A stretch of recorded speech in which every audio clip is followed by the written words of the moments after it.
Hey, hey, Michigan, voters on the 63rd. This is your Libertarian candidate here. I'm going to come at you with a shotgun here in rapid succession. A bunch of thoughts on my mind. You know, I'm a pragmatist. I'm a centrist. I'm looking for a certain number of Democrats and Republicans to opt out.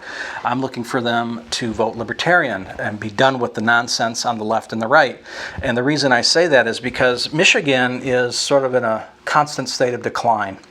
You know, we've got some successes, but we're carried along with the winds of Washington. And you know, one long-term goal and one long-term vision for me would be to get Michigan out of debt. Michigan is $27 billion in the hole. The state's website actually says $5 billion, which is wrong because they're not including long-term liability and long-term debt. Some of the debt we're still paying on from the 80s, believe it or not. And you know, interest payments alone are $1.7 billion. And so those are some of the things I'm talking about. Paying interest benefits the state of Michigan? Zero. It actually takes economic power away from the state of Michigan. We could do a lot with $1.7 billion and certainly not pay investors, bondholders, those monies.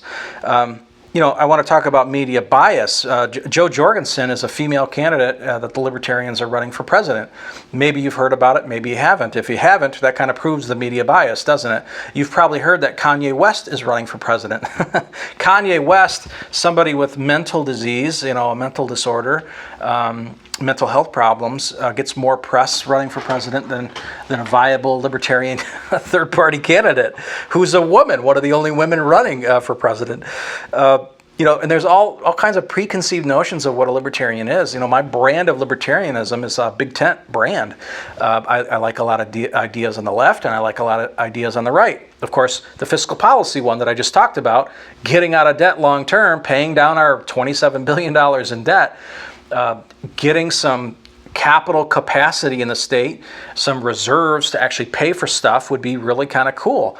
One of the only states not in debt, probably. And that's a very conservative value. In my Ceresco Green video, I talked about the dam failure up there and how we should build it bigger and better than ever with hydroelectric power. A very green, left-leaning, progressive, maybe even, Green Party type solution. And so, you know, I don't think we have any real choices in politics, not only at the presidential level with Joe Biden and Donald Trump, and maybe you like those candidates, but I certainly don't. I think the majority of the view in the country is, especially as the election gets closer, believe it or not, people are going to start saying these aren't really any choices. But we don't really have any real choices. You've got Coke or Pepsi, which are both colas. You've got Mac or PC, which is essentially both a computer. You've got you know, tastes great, less filling, which is the same beer. It's just a different, you know, opinion, a different angle to look at it. And so that's what I'm talking about, is the two parties are basically the same in many, many instances. They just care about themselves, about their own power, and getting their own agendas and candidates elected. I'm getting very little help, actually no help from the federal Libertarian Party and the National Party, and I'm getting very little help from the state party. They kind of get at me with some emails about, hey, you got to submit these forms and that kind of stuff. But other than that, the state parties, there's no machine to plug me into. I'm not beholden to anybody but my constituents and the voters. Unlike the Republican, unlike the Democrat, who are held to their special interest corporate donors and the party leaders. These party leaders can unplug you from the system pretty quickly and yank out the carpet of support from under you, the rug of support from under you.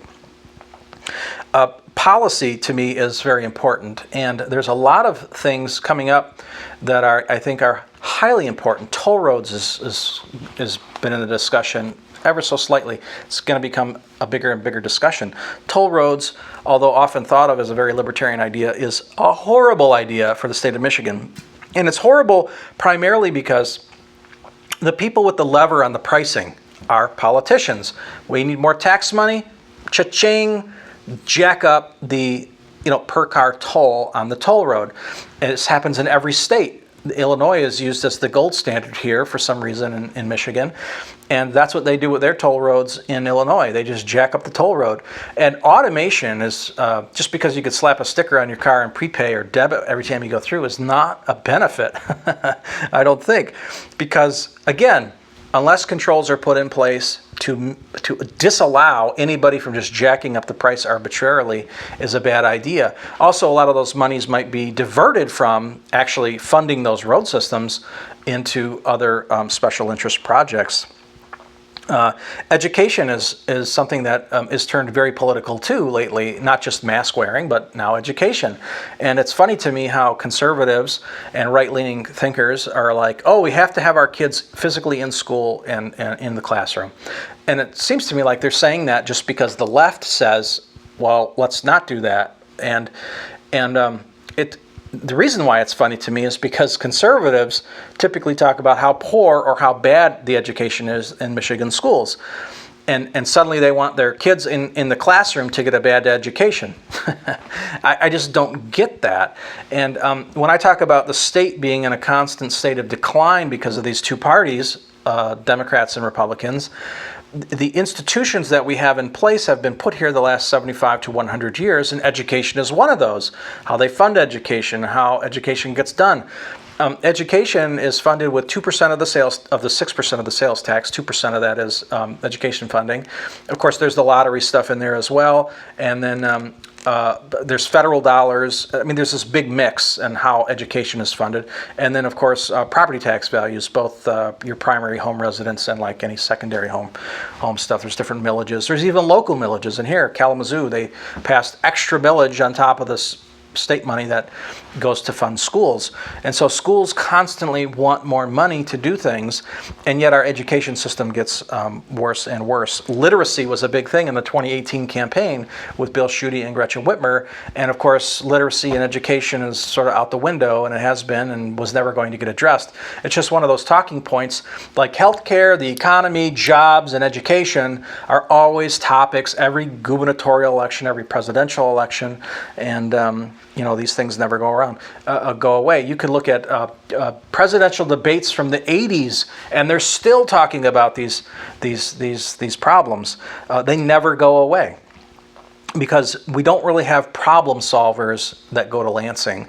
We have people that are just concerned with their own power and their own greed.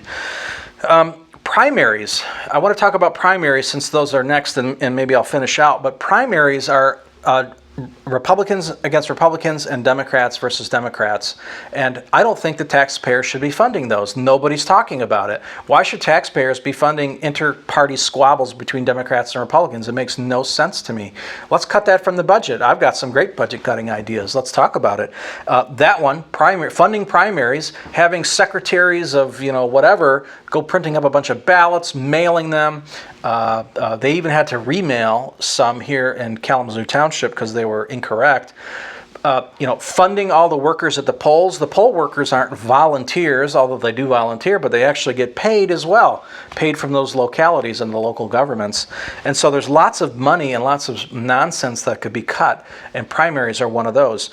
There's a $1.25 million grant that gets given, if they apply, to the gubernatorial candidates that come out of those primaries too during a gubernatorial election cycle. Let's cut that. I don't like that public funding. That gives the Democrat and the Republican, the two parties in power, a $1.25 million leg up on anybody else. And it's just really unfair and nonsense and not necessary. Democrats and Republicans have built the infrastructure that we've got the past, 75 to 100 years. Black Lives Matters and all these other organizations like the ACLU, and I appreciate all those organizations, but they're in there complaining about systems that were put in place by Democrats and Republicans. And what I'm talking about as an example of that, I mean, not only education, but the policing efforts that these guys are complaining about, from the war on poverty to the war on drugs, to the war on terror. Oh, and the war on crime is in there. So it's poverty, crime, drugs, and terror in that order. There's this book I'm reading about it. And through multiple administrations, both Democratic and Republican, state level, federal level, all funding these activities to give you the institution that you have today.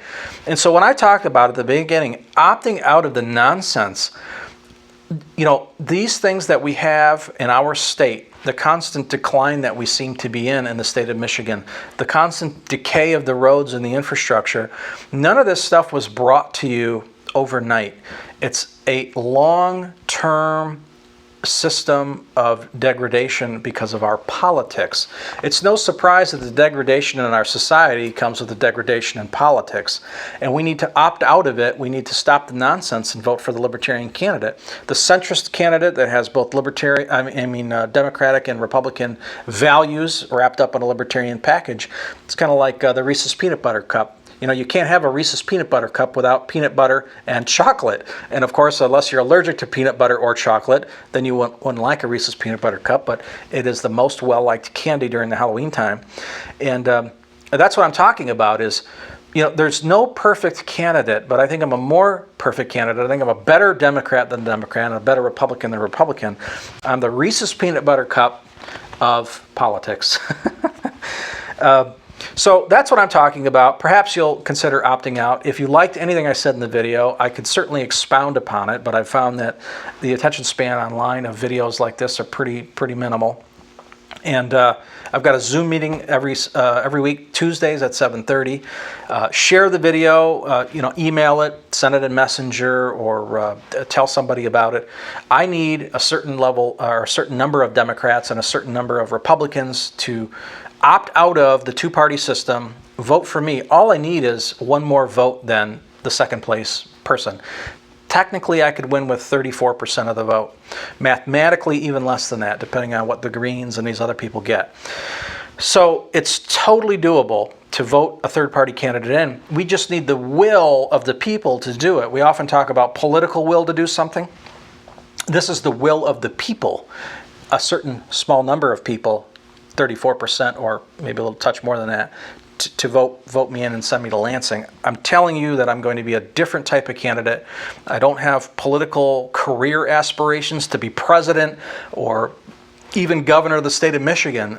My goal is to change the landscape of politics to get people in Michigan to think about minimizing the power of Democrats and Republicans, that the power of Democrats and Republicans to just do anything they want is the problem. It has been the last 75 to 100 years, and it's not going to get any better if we continue to vote in Republicans and Democrats. So thank you very much, and share the video if you like anything that I'm saying in it. Bye-bye.